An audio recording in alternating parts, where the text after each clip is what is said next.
কাগজপত্র আছে?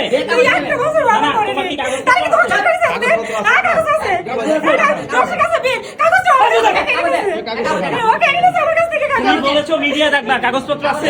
শোনেন কাগজ আমি তুলবো বাবা আমার কাছ থেকে কাগজ কেড়ে নিয়েছে কাগজ যদি না দেয় সত্যি কথা শোনেন কাগজ যদি আমি ওটা আমাকে দিবে না যদি না দেয় তাহলে এত করে করেছে আমার পেটের বাচ্চা এটা আমি তো প্রেগন্যান্ট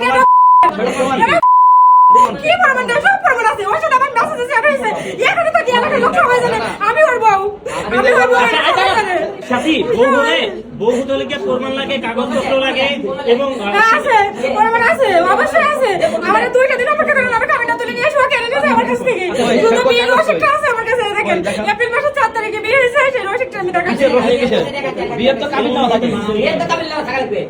বিয়ের রসিকটা আছে কামিনটা আমার কাছে কামিনটা আমার কাছ থেকে কেড়ে নিয়েছে এতদিন একসাথে ছিলাম না না না এই আগে শুনেন ওকে বসেন ওকে মিথ্যা মিথ্যা বলছে এতদিন আমার বউ না না ওকে না এতদিন আমার বউ এটা বলছে হিরো আলম সাথী নামের এই মেয়েটিকে বউ বলে সবার সাথে পরিচয় করে দিয়ে দীর্ঘদিন তাকে ভোগ করে এখন তিনি অস্বীকার করতেছে এই সাথী তার বউ না। কিন্তু এই সাথীর সাথে তিনি যেভাবে মেলামেশা করছেন আমরা ভিডিওতে দেখছি, সবকিছুতেই বোঝা যায় যে হিরো আলম ইনাকে তৃতীয়বারের মতো বিবাহ করছে।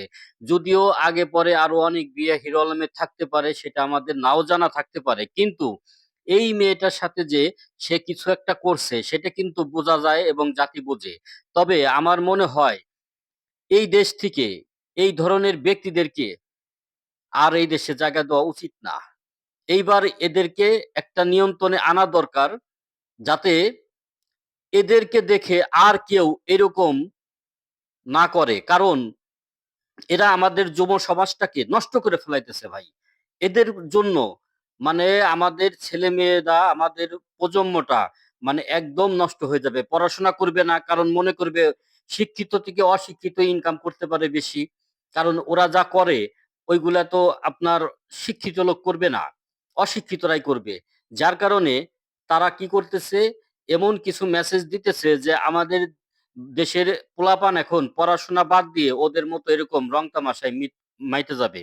আর রং তামাশায় যখন মজে যাবে তখন কিন্তু ছেলে মেয়েকে আর কন্ট্রোলে আনা যাবে না। তারা কিন্তু মানে একের পর এক এরকম এদের মতোই মানে অপরাধ করতেই থাকবে।